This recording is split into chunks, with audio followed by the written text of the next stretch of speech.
Hi hello ನಮಸ್ಕಾರ ಸ್ನೇಹಿತರ. ಪಾಟಿಗೆ entry ಕೊಟ್ಲು modern ಪ್ರೇಮ. ಹಾಗಿದ್ರೆ ಆಕೆ ನಿಜಕ್ಕೂ ಪ್ರೇಮನ ಅಥವಾ ಬೇರೆಯವರ? ಏನಪ್ಪ ಅದು ಕಹಾನಿ ಮೇಲೆ ಟ್ವಿಸ್ಟ್ ಏನಾದರೂ ಇದೆಯಾ? ತಿಳ್ಕೊಬೇಕು ಅಂದರೆ ಈಗಲೇ ನಮ್ಮ ಈ ಚಾನಲ್ನ ಸಬ್ಸ್ಕ್ರೈಬ್ ಮಾಡಿ, ಹಾಗೆ ಒಂದು ವಿಡಿಯೋವನ್ನು ಪೂರ್ತಿಯಾಗಿ ನೋಡೋದನ್ನು ಯಾವುದೇ ಕಾರಣಕ್ಕೂ ಕೂಡ ಮರಿಬೇಡಿ. ಇಲ್ಲಿ ರಾಮ್ ಜೊತೆ ಪ್ರೇಮ ಬೆಂಗಳೂರಿಗೆ ಬಂದಿದ್ದಾರೆ. ಇಲ್ಲಿ ರಾಮ್ ಪ್ರೇಮನ ಕರ್ಕೊಂಡು ಬರೋಕಿನ ಅಷ್ಟು ಇಷ್ಟ ಇರಲಿಲ್ಲ, ಬಿಕಾಸ್ ಮೀಟಿಂಗ್ ಇರತ್ತೆ, ಪಾಪ ಒಬ್ಬಂಟಿಯಾಗಿ ರೂಮಲ್ಲಿ ಇರಬೇಕಾಗತ್ತೆ ಅಂತ. ಆದರೆ ಇಲ್ಲಿ ಪ್ರೇಮ ಹೋಗಲೇಬೇಕು ಅಂತ ಇಷ್ಟಪಡುವುದನ್ನು ನೋಡಿದಂತಹ ಕಲ್ಯಾಣಿ ಅಮ್ಮ ಇಲ್ಲಿ ರಾಮ್ಗೆ ಕರ್ಕೊಂಡು ಹೋಗಲೇಬೇಕು ಅಂದಾಗ ಖಂಡಿತ ಕರ್ಕೊಂಡು ಹೋಗ್ತೀನಿ ದೊಡ್ಡಮ್ಮ ಅಂತ ಹೇಳಿ ಪ್ರೇಮಾನ ತನ್ನ ಜೊತೆ ಬೆಂಗಳೂರಿಗೆ ಕರ್ಕೊಂಡು ಬರ್ತಾರೆ. ಅಲ್ಲೂ ಕೂಡ ಜಸ್ಟ್ ಡ್ರಿಂಕ್ಸ್ ಸಿಗರೇಟ್ ಅದೇ ಒಂದು ಕಾರಣಕ್ಕೆ ಜಗಳ ಕೂಡ ಆಡ್ತಾರೆ ಪ್ರೇಮ. ಈ ಕಡೆ ರಾಮ್ ಅಂತೂ ಏನದು ಇಷ್ಟಕ್ಕೆ ಪ್ರೇಮ ಜಗಳ ಆಡ್ಬಿಟ್ಲಲ್ಲ ಅಂತ ಅನ್ಕೋತಾರೆ. ಈ ಕಡೆ ಪಾರ್ಟಿಗೆ ಹೋಗ್ಬೇಕಾಗಿದೆ ರಾಮ್. ಪಾರ್ಟಿಗೆ ಹೋಗ್ಬೇಕಾದ್ರೆ ತನ್ನನ್ನು ಕೂಡ ತನ್ನ ಗಂಡ ಪಾರ್ಟಿಗೆ ಕರ್ಕೊಂಡು ಹೋಗ್ತಾರೆ ಅಂತ ಪ್ರೇಮ ತುಂಬ ಮುದ್ದಾಗಿ ಸೀರೆ ಉಟ್ಕೊಂಡು ರೆಡಿ ಆಗಿದ್ದಾಳೆ. ರಾಮ್ ಬರ್ತಾನೆ, ನನ್ನ ಹೊರಗಡೆ ಕರ್ಕೊಂಡು ಹೋಗ್ತಾನೆ ಅಂತ ಹೇಳಿ ಅದನ್ನೇ ಅಮ್ಮಂಗೆ ಕಾಲ್ ಮಾಡಿ ವಿಡಿಯೋ ಕಾಲಿಂಗಲ್ಲೂ ಕೂಡ ಹೇಳ್ತಿದ್ದಾಳೆ, ರಾಮ್ ಮತ್ತು ನಾನು ಇಬ್ಬರು ಕೂಡ ಹೊರಗಡೆ ಹೋಗ್ತಾ ಇದ್ದೀವಿ ಅಮ್ಮ ಅಂತ ಹೇಳಿ. ಹಾಗಿದ್ರೆ ನಿನ್ನ ತಂದೆ ಗೊತ್ತಾದರೆ ತುಂಬ ಖುಷಿ ಪಡ್ತಾರೆ ಕಣೆ ಅಂತ ಕೂಡ ಅಮ್ಮ ಹೇಳ್ತಿದ್ದಾರೆ. ಇದರ ನಡುವೆ ಇತ್ತ ಕಡೆ ರಾಮ್ ಬರ್ತಾರೆ. ರಾಮ್ ಬಂದಿದ್ದೆ ಪ್ರೇಮನ ನೋಡಿದ್ದೆ, ಏನದು ಪ್ರೇಮ ರೆಡಿ ಆಗಿಬಿಟ್ಟಿದ್ಯಾ ಅಂತ ಹೇಳ್ತಿದ್ದಾರೆ. ಹೌದು ರಾಮ್, ನೀನು ನನ್ನ ಹೊರಗಡೆ ಕರ್ಕೊಂಡು ಹೋಗ್ತೀಯ ಅನ್ನೋ ಕಾರಣಕ್ಕೆ ನಾನು ರೆಡಿ ಆಗಿದ್ದೀನಿ. ನೀನು ಎಷ್ಟು ಮುದ್ದ ಕಾಣಿಸ್ತಿದ್ಯಾ ಗೊತ್ತಾ, ತುಂಬ ಚೆಂದ ಕಾಣಿಸ್ತಿದ್ಯಾ ನೀನು ಅಂತ ಹೇಳಿ ಪ್ರೇಮ ಹೇಳಿದಾಗ ತುಂಬಾ ಥ್ಯಾಂಕ್ಸ್, ನೀನು ಕೂಡ ಚೆಂದ ಕಾಣಿಸ್ತಿದ್ಯಾ. ಹೌದು, ಇಷ್ಟೆಲ್ಲ ಯಾಕೆ ರೆಡಿ ಆದರೆ ನಾನು ಇವತ್ತು ನಿನ್ನ ಹೊರಗಡೆ ಕರ್ಕೊಂಡು ಹೋಗ್ತೀನಿ ಅಂತ. ಸಾರಿ ಪ್ರೇಮ, ಇವತ್ತು ನನಗೆ ಪಾರ್ಟಿ ಇದೆ, ಆ ಪಾರ್ಟಿಗೆ ನಾನು ಹೋಗಲೇಬೇಕು. ಸಾರಿ, ನಿನ್ನನ್ನು ಕರ್ಕೊಂಡು ಹೋಗೋಕ್ಕಾಗಲ್ಲ, ಅಲ್ಲಿ ಬೇರೆ ರೀತಿ ಜನಗಳು ಬಂದಿರ್ತಾರೆ, ನಿನಗೆ ಅದೆಲ್ಲ ಕಂಫರ್ಟ್ ಅಂತ ಅನಿಸಲ್ಲ, ಬೇಜಾರು ಮಾಡ್ಕೋಬೇಡ ದಯವಿಟ್ಟು ಪ್ಲೀಸ್. ನಾನು ಪಾರ್ಟಿಗೆ ಹೋಗಿ ಮುಗಿಸ್ಕೊಂಡು ಆದಷ್ಟು ಬೇಗ ಬಂದು ನಿನ್ನನ್ನು ಹೊರಗಡೆ ಕರ್ಕೊಂಡು ಹೋಗ್ತೀನಿ ಆಯಿತಾ, ನಾನು ನೀನು ಹೊರಗಡೆ ಹೋಗೋಣ ಆಯಿತಾ, ಪ್ಲೀಸ್ ಬೇಜಾರು ಮಾಡ್ಕೋಬೇಡ ಅಂತ ಹೇಳಿ ಇಲ್ಲಿ ರಾಮ್ ಪ್ರೇಮನ ಬಿಟ್ಟು ಪಾರ್ಟಿಗೆ ಹೋಗ್ತಿದ್ದಾರೆ.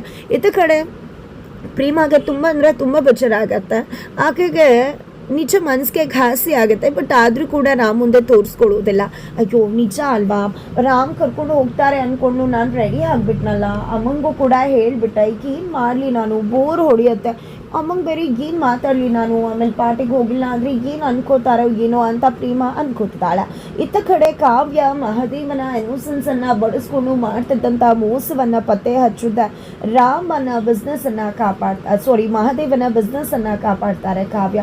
ಇದರಿಂದ ಮಹಾದೇವನಿಗೆ ತುಂಬಾ ಖುಷಿ ಆಗಿದೆ. ಅದೇ ಕಾರಣಕ್ಕೆ ತನ್ನ ಹೆಂಡತಿಗೆ ಗಿಫ್ಟ್ ಕೊಡಬೇಕು ಅಂತ ಅಂದ್ಕೊಂಡಿರ್ತಾರೆ. ಏನು ಗಿಫ್ಟ್ ಅಂತ ಅಮ್ಮ ಕೇಳೋದಕ್ಕೆ, ಬೇಡಮ್ಮ ಅದು ನಾನು ಕಾವ್ಯಂಗೆ ಕೊಡಬೇಕು ಅಂದ್ಕೊಂಡಿರೋದು ಅಂದಾಗ ಪರವಾಗಿಲ್ಲ, ನನಗೆ ಕೊಡಪ್ಪ, ನನಗೆ ಕೊಡು, ನಾನು ಕೊಡ್ತೀನಿ ಅಂದ ತಕ್ಷಣ ಮುತ್ತನ್ನು ಕೊಟ್ಬಿಡ್ತಾರೆ. ಇದೇ ನಾನು ಕಾವ್ಯಂಗೆ ಕೊಡಬೇಕು ಅಂತ ಅಂದ್ಕೊಂಡಿದ್ದೆ ಅಂತ.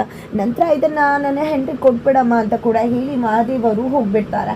ಈ ಕಡೆ ಕಾವ್ಯಗೆ ನೋಡಿದ್ಯಾ, ನಿನ್ನ ಗಂಡ ಮಹಾದೇವ ನಿನ್ನ ಎಷ್ಟು ಇಷ್ಟಪಡ್ತಾನೆ ಅಂತ. ನೀನು ನಿಜವಾಗ್ಲೂ ನಿನ್ನನ್ನು ತುಂಬ ಅಂದರೆ ತುಂಬ ಇಷ್ಟಪಡ್ತಾನೆ. ಅವ್ನು ಯಾವತ್ತೂ ಯಾರಿಗೂ ಥ್ಯಾಂಕ್ಸ್ ಹೇಳಿರಲಿಲ್ಲ, ಆದರೆ ನಿನಗೆ ಥ್ಯಾಂಕ್ಸ್ ಹೇಳಿದಾನೆ. ನಿಜಕ್ಕೂ ಕೂಡ ನನ್ನ ಮಗ ಎಷ್ಟು ಬದಲಾಗಿದ್ದಾನೆ. ಜೊತೆಗೆ ಅವನ ಇನ್ನೋಸೆನ್ಸ್ನ ಬಳಸ್ಕೊಂಡು ಬೇರೆಯವ್ರು ಮಾಡ್ತಿದ್ದ ಮೋಸನ ಕಂಡು ಹಿಡಿದು ಅವನ ಬಿಸ್ನೆಸ್ಸನ್ನು ಉಳಿಸ್ತೆ ಅಂತ ಕೂಡ ಹೇಳಿ ಕಾವ್ಯನ ಹೊಗಳುತ್ತಾರೆ ಕಲ್ಯಾಣಿಯವರು. ಜೊತೆಗೆ ತನ್ನ ಮಗ ಕೊಟ್ಟ ಗಿಫ್ಟನ್ನು ಕೊಡ್ತೀನಿ ಅಂತ ಹೇಳಿ ಮುತ್ತನ್ನು ಕೂಡ ಕೊಟ್ಟು, ನಾನು ಕೊಟ್ಟೆ ಅಂತ ನನ್ನ ಮಗನಿಗೆ ಹೇಳ್ಬಿಡ್ತೀನಿ ಆಯಿತಾ ಅಂತ ಕೂಡ ತಿಳಿಸಿ ಹೊರಗಡೆ ಬರ್ತಾರೆ. ಈ ಕಡೆ ನೀನು ನಿಜವಾಗ್ಲೂ ಕಾವ್ಯನಂತ ಹೆಂಡತಿ ಪಡೆಯುವುದಕ್ಕೆ ತುಂಬ ಪುಣ್ಯ ಮಾಡಿದೆ ಮಹಾದೇವ ಅಂತ ಕೂಡ ಅಮ್ಮ ಹೇಳ್ತಿದ್ದಾಗೆ ಆ ಕಡೆ ಮಹಾದೇವ ಕೂಡ, ಹೌದು ಅಮ್ಮ ನಿಜ, ನೀವು ಹೇಳ್ತಿರೋದು ಖಂಡಿತ ಸತ್ಯ, ಕಾವ್ಯನಂತ ಹೆಂಡತಿ ಪಡೆಯೋಕೆ ನಾನು ತುಂಬ ಅಂದರೆ ತುಂಬ ಪುಣ್ಯ ಮಾಡಿದ್ದೆ, ಆದರೆ ನಾನೇ ಅವ್ರಿಗೆ ಸರಿಯಾದಂಥ ಯೋಗ್ಯನಾದಂತಹ ಗಂಡ ಅಲ್ಲ ಅಂತ ಹೇಳ್ತಾರೆ. ಯಾಕೆ ಆ ರೀತಿ ಅನ್ಕೋತೀಯ ಮಗನ, ಅವಳು ನಿನ್ನ ಮೇಲೆ ಇಷ್ಟ ಇಲ್ಲದೆ ನಿನ್ನನ್ನು ಆ ಒಂದು ವಿಷಯದಿಂದ ಬಚಾವ್ ಮಾಡಿದ್ಲ, ನಿನಗಾಗ್ತಿದ್ದಂಥ ಮೋಸವನ್ನು ತಡೆದ್ಲ ಅಂತೆಲ್ಲ ಮಾತನಾಡ್ತಾರೆ ಕಲ್ಯಾಣಿ ಅವರು. ಆಗ ಅಲ್ಲಿ ಕಾವ್ಯ ಅನ್ಕೋತಿದ್ದಾಳೆ, ಏನಿದು ಅತ್ತೆ ಮಹಾದೇವರ ಮನಸ್ಸಲ್ಲಿ ಇಲ್ದಿರೋ ಭಾವನೆಗಳನ್ನ ಸೃಷ್ಟಿ ಮಾಡ್ತಿದ್ದಾರಲ್ಲ, ಅವ್ರು ಇಲ್ದಿರೋ ಫೀಲಿಂಗ್ಸ್ನ ಬೆಳೆಸ್ಕೊಂಡ್ರೆ ಏನಪ್ಪ ಮಾಡೋದು ಅಂತ ಕಾವ್ಯ ಪೀಚಿಗೆ ಸಿಕ್ಕಾಕೊಂಡಿದ್ದಾಳೆ. ಇಲ್ಲ ಅಮ್ಮ, ಅಲ್ಲಿ ಕಾವ್ಯ ನನಗೆ ಸಹಾಯ ಮಾಡಿದ್ಲು ಅಂದರೆ ಅದಕ್ಕೆ ಕಾರಣ ನಿನ್ನ ಮೇಲಿರೋ ಗೌರವ, ಆಕೆ ನಿನ್ನನ್ನು ತುಂಬಾ ಗೌರವಿಸ್ತಾರೆ, ಅದೇ ಕಾರಣಕ್ಕೆ ಇದನ್ನೆಲ್ಲ ಮಾಡಿದ್ದಾರೆ. ನಿಜಕ್ಕೂ ಕಾವ್ಯ ಎಲ್ಲಿ, ನಾನೆಲ್ಲಿ, ಅವಳಿಗೆ ಒಳ್ಳೆ ಗಂಡ ಆಗೋಕ್ಕಾಗತ್ತಾ, ನನಗೆ ನಿಜವಾಗ್ಲೂ ಯೋಗ್ಯತೆನೇ ಇಲ್ಲ ಅಂತ ಹೇಳಿ ಮಹಾದೇವ ಹೇಳಿದಾಗ, ನಿಜಕ್ಕೂ ಮಹಾದೇವ ಇನ್ನೋಸೆಂಟ್ ಅಲ್ಲ, ಅವನಿಗೆ ನನ್ನ ಫೀಲಿಂಗ್ಸ್ ಅರ್ಥ ಆಗುತ್ತೆ, ನನ್ನನ್ನು ತುಂಬ ಚೆನ್ನಾಗಿ ಅರ್ಥ ಮಾಡ್ಕೋತಾನೆ, ಆದರೆ ಯಾಕೆ ನಾನು ಏನು ಅವನಿಂದ ಎಕ್ಸ್ಪೆಕ್ಟ್ ಮಾಡ್ತಿದ್ದನೋ ಅದು ಯಾಕೆ ಅವನಿಗೆ ಅರ್ಥ ಆಗ್ತಿಲ್ಲ ಅಂತ ಹೇಳಿ ಕಾವ್ಯ ಅನ್ಕೋತಾರೆ. ನಂತರ ಇಲ್ಲಿ ಮಹಾದೇವ ಅವ್ರಿಗೆ, ಅಮ್ಮ ಖಂಡಿತವಾಗ್ಲೂ ನೀನು ಬೇಜಾರು ಮಾಡ್ಕೋಬೇಡ ಅವಳು ಯಾವ ಪರಿಸ್ಥಿತಿಲಿ ನಿನ್ನ ಮದುವೆ ಆದ್ಲು ಅಂತ ಗೊತ್ತಿದೆ ಅಲ್ವಾ, ಅವಳು ಅಪ್ಪನಿಗೋಸ್ಕರ ಅವತ್ತು ಮದುವೆ ಆಗಿರ್ಬೋದು ಇರ್ಬೋದು, ಆದರೆ ಖಂಡಿತವಾಗ್ಲೂ ನಿನ್ನ ಮೇಲೆ ಒಂದಿನ ಪ್ರೀತಿ ಬಂದೇ ಬರುತ್ತೆ. ಖಂಡಿತವಾಗ್ಲೂ ಅವಳು ನಿನ್ನ ಒಪ್ಕೋತಾಳೆ ಅಂದಾಗ ಖಂಡಿತ ಆ ದಿನ ಬರುತ್ತಮ್ಮ. ಬಂದರೆ ಖಂಡಿತ ನನ್ನಷ್ಟು ಖುಷಿ ಪಡೋನು ಬೇರೆ ಯಾರೂ ಇಲ್ಲ ಅಂತ ಹೇಳಿ ಮಹಾದೇವ್ ಅವರು ಹೇಳ್ತಾರೆ. ತದನಂತರ ಆಯ್ತ ಕಡೆ ಪ್ರೀಮಾ ರಾಮ್ ಜೊತೆಗೆ ಹೋಗಿಲ್ಲ. ಈ ಕಡೆ ಸ್ನೇಹ ತನ್ನ ಅತ್ತೆಗೆ ಕಾಲ್ ಮಾಡಿದ್ದೆ, ಮಹೇಶ್ವರಿಗೆ ಕಾಲ್ ಮಾಡಿದ್ದೆ. ಇಲ್ಲಿ ಖಂಡಿತವಾಗ್ಲೂ ಏನು ಮಾಡಬೇಕು ಅಂತ ನಂಗೆ ತುಂಬ ಚೆನ್ನಾಗಿ ಗೊತ್ತಿದೆ. ಆ ಪ್ರೇಮ ಬರಲಿ, ಎಲ್ಲರ ಮುಂದೆ ಅವಮಾನ ಮಾಡಿ ರಾಮ್ ಯಾಕಾದರೂ ಇವಳನ್ನ ಮದುವೆ ಆಗದೆ ಅನ್ಕೋಬೇಕು, ಆ ರೀತಿ ಮಾಡ್ತೀನಿ ನಾನು ಅಂತ ಹೇಳ್ತಾರೆ. ಸಾಧ್ಯ ಆದರೆ ಅವಳು ಈ ಮನೆಗೆ ಬರಬಾರ್ದು, ಆ ರೀತಿ ಮಾಡಿಬಿಡು, ನಾನು ಬೇಡ ಅಂತ ಹೇಳಿದ್ರು ಕೂಡ ಕರ್ಕೊಂಡು ಹೋಗಿದ್ದಾನವನು ಅಂತ ಮಹೇಶ್ವರಿಯವರು ಹೇಳಿದಾಗ ನೀವೇನು ಯೋಚನೆ ಮಾಡಬೇಡಿ ಅತ್ತೆ, ನಾನು ನೋಡ್ಕೋತೀನಿ ಅಂತ ಹೇಳಿ ಇಲ್ಲಿ ಸ್ನೇಹ ಹೇಳ್ತಾಳೆ. ನಂತರ ರಾಮ್ ಒಬ್ಬನೇ ಬರ್ತಿದ್ದಾಗೆ ಏನಿದು ರಾಮ್, ನಿಮ್ಮ ಹೆಂಡತಿ ಕರ್ಕೊಂಡು ಬರಬೇಕಲ್ವಾ ನೀವು, ನಿನ್ನ ಹೆಂಡತಿನ ಕರ್ಕೊಂಡು ಬಂದಿಲ್ಲ ಅಂದರೆ ಹೇಗೆ, ಯಾಕೆ ನಿನ್ನ ಹೆಂಡತಿ ಕರ್ಕೊಂಡು ಬಂದೆ ಅವಮಾನ ಆಗುತ್ತೆ ಅನ್ನೋ ಕಾರಣಕ್ಕೆ ಕರ್ಕೊಂಡು ಬಂದಿಲ್ವಾ, ಇಲ್ಲಿ ಎಲ್ಲ ಡಾಕ್ಟರ್ಸ್ ಅವರ ಹೆಂಡತಿಯನ್ನ ಕರ್ಕೊಂಡು ಬಂದಿದ್ದಾರೆ ತಾನೆ ಅಂತ ಸ್ನೇಹ ಹೇಳ್ತಿದ್ದಾಗೇ ಬೇರೆ ಡಾಕ್ಟರ್ಸ್ ಬಂದು ಏನಿದು ರಾಮ್, ನಿಮ್ಮ ವೈಫ್ ಕರ್ಕೊಂಡು ಬಂದಿಲ್ವಾ ನೀವು ಅಂತ ಕೇಳಿದಾಗ ಇಲ್ಲ ಅವ್ರು ಬ್ಯುಸಿ ಇದ್ರು ಅಂತ ಹೇಳ್ತಾರೆ. ಇಲ್ಲ ಸರ್, ಅವ್ರು ಬ್ಯುಸಿ ಇರಲಿಲ್ಲ, ಇವನ ಹೆಂಡತಿಗೆ ಇಂಗ್ಲೀಷ್ ಬರಲ್ಲ, ಓದಿಲ್ಲ, ಹಳ್ಳಿಗೆ ಹೋಗು, ಅದೇ ಕಾರಣಕ್ಕೆ ಕರ್ಕೊಂಡು ಬಂದಿಲ್ಲ ಅಷ್ಟೇ ಅಂತದ್ದಾಗನೆ ಈ ಕಡೆ ರಾಮ್ಗೆ ಏನು ಮಾತಾಡಬೇಕು ಅಂತ ಗೊತ್ತಾಗೋದಿಲ್ಲ. ಅಷ್ಟರಲ್ಲಿ ಅಲ್ಲಿಗೆ ಪ್ರೀಮಾ ಮಾಡರ್ನ್ ಆಗಿ ಎಂಟ್ರಿ ಕೊಟ್ಟಿದ್ದಾಳೆ. ಪ್ರೀಮಾ ಮಾಡರ್ನ್ ಆಗಿ ಎಂಟ್ರಿ ಕೊಟ್ಟಿರುವುದನ್ನು ನೋಡಿ ರಾಮ್ ಸ್ನೇಹ ಎಲ್ಲ ಕೂಡ ಶಾಕ್ ಆಗ್ತಿದ್ದಾರೆ. ಇತ್ತ ಕಡೆ ಸ್ನೇಹ ರಾಮ್ ಮುಂದೆನೆ ಬಂದು ನಾನು ಮಿಸಸ್ ರಾಮ್ ಅಂತ ಹೇಳಿ ಪರಿಚಯ ಮಾಡ್ಕೋತಾರೆ. ಈ ಕಡೆ ಇವರೇ ನನ್ನ ಹೆಂಡತಿ ಸ್ನೇಹ ಹೇಳಿದಾಗ ನನ್ನ ಹೆಂಡತಿ ಬಂದಿಲ್ಲ ಅಂತಲ್ಲ ನೋಡಿ, ಬಂದಿದ್ದಾರೆ. ಜೊತೆಗೆ ನನ್ನ ಹೆಂಡತಿ ಜಾಸ್ತಿ ಓದ್ಕೊಳ್ದೇ ಇರ್ಬೋದು, ಡಿಗ್ರಿ ಮಾಡದೇ ಇರ್ಬೋದು, ಆದರೆ ಆಕೆಗೆ ಹೇಗೆ ಮನುಷ್ಯರಿಗೆ ಗೌರವ ಕೊಡಬೇಕು ಅನ್ನೋದು ತುಂಬ ಚೆನ್ನಾಗಿ ಗೊತ್ತದೆ ಅಂತ ಹೇಳ್ತಾರೆ. ಏನ್ರಿ ಸ್ನೇಹಾರ, ನಿಮಗೇನು ಡಾಕ್ಟರ್ ರಾಮ್ ಅವರ ಹೆಂಡತಿ ಮೇಲೆ ಹೊಟ್ಟೆ ಕಿಚ್ಚ, ಅವ್ರಿಗೆ ಎಷ್ಟು ಚೆನ್ನಾಗಿದ್ದಾರೆ, ನೀವು ನೋಡಿದ್ರೆ ಏನೇನು ಮಾತಾಡಿದ್ರಿ.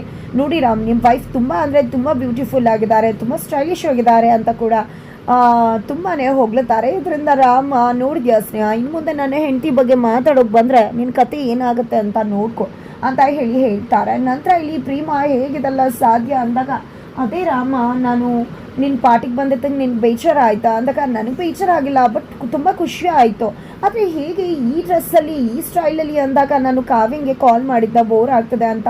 ಅವಳು ನೀನು ಪಾರ್ಟಿಗೆ ಹೋಗಬೇಕಿದ್ರೆ ಸೀರೆ ಎಲ್ಲ ಉಟ್ಕೊಂಡು ಹೋಗಬೇಡ, ಗೌನ್ ಹಾಕ್ಕೊಂಡು ಹೋಗು, ಆಗ ತುಂಬ ಚೆನ್ನಾಗಿ ಕಾಣಿಸ್ತೀಯ, ಎಲ್ಲ ನಿನ್ನ ಚೆನ್ನಾಗಿ ಕಾಣಿಸ್ತೀಯ ಅಂತಾರೆ. ಆಗ ನೀನು ಈ ರೀತಿ ಪರಿಚಯ ಮಾಡ್ಕೋಬೇಕು ಅಂತೆಲ್ಲ ಹೇಳ್ಕೊಟ್ಲು. ಹಾಗಾಗಿ ಅದನ್ನೆಲ್ಲ ಕಲ್ತ್ಕೊಂಡೆ ನಾನು ಬಂದೆ ಅಂತ ಹೇಳಿದಾಗ ಸೂಪರ್ಬ್ ಆಗಿತ್ತು, ಇಷ್ಟು ಚೆನ್ನಾಗಿ ಕಾಣಿಸ್ತಿದ್ಯಾ ನೀನು. ಆ ಸ್ನೇಹಗೆ ಸಖತ್ತಾಗಿ ಪಂಚ್ ಮಾಡಿದೆ ಅಂತ ಕೂಡ ಇಲ್ಲಿ ರಾಮ ಹೇಳ್ತಿದ್ದಾನೆ. ಫೈನಲಿ ಇಲ್ಲಿ ತುಂಬ ಅಂದರೆ ತುಂಬ ಖುಷಿಯಾಗಿದ್ದಾಳೆ ಪ್ರೇಮ, ಹೇಗೆ ಕಾಣಿಸ್ತಿದ್ದೀನಿ ಅಂದಾಗ ತುಂಬ ಬ್ಯೂಟಿಫುಲ್ ಆಗಿ ಕಾಣಿಸ್ತಿದ್ಯಾ ಅಂತ ರಾಮ ಹೇಳ್ತಿದ್ದಾರೆ. ಅತ್ತ ಕಡೆ ಸ್ನೇಹ ಅಂತೂ ಉರ್ಕೋತದಾಳ. ಈ ಕಡೆ ರಾಮ್ ಬೇಜಾರು ಮಾಡ್ಕೋಬೇಡ ಪ್ರೇಮ, ಇಲ್ಲಿ ಕರ್ಕೊಂಡು ಬಂದಿಲ್ಲ ಅಂತ, ಇಲ್ಲಿ ವಾತಾವರಣ ನಿಂಗೆ ಇಷ್ಟ ಆಗಲ್ಲ ಅನ್ನೋ ಕಾರಣಕ್ಕೆ ಕರ್ಕೊಂಡು ಬರಲಿಲ್ಲ, ಜಸ್ಟ್ ಒಂದು ಸಿಗ್ರೇಟನ್ನು ಹೊಡಿತಾ ಇದ್ರು ಅನ್ನೋ ಕಾರಣಕ್ಕೆ ಗಲಾಟೆ ಮಾಡಿದೆ. ಇಲ್ಲಿ ಡ್ರಿಂಕ್ಸ್ ಎಲ್ಲ ಕೂಡ ಮಾಡ್ತಾರೆ, ಅದೇ ಕಾರಣಕ್ಕೆ ನೀನು ಇಲ್ಲಿ ಕರ್ಕೊಂಡು ಬಂದಿಲ್ಲ, ಬೇಜಾರು ಮಾಡ್ಕೋಬೇಡ ಅಂತ ಹೇಳ್ತಾರೆ. ಪರವಾಗಿಲ್ಲ ರಾಮ್, ನಂಗೆ ಅರ್ಥ ಆಗತ್ತೆ ಅಂತ ಕೂಡ ಪ್ರೇಮ ಹೇಳ್ತಾರೆ. ಹಾಗಿದ್ರೆ ಏನಾಗುತ್ತೆ ಮುಂದೆ ತಿಳ್ಕೋಬೇಕು ಅಂದರೆ ಮುಂದಿನ ವೀಡಿಯೋಗೆ ವೇಟ್ ಮಾಡೋದನ್ನು ಮರಿಬೇಡಿ.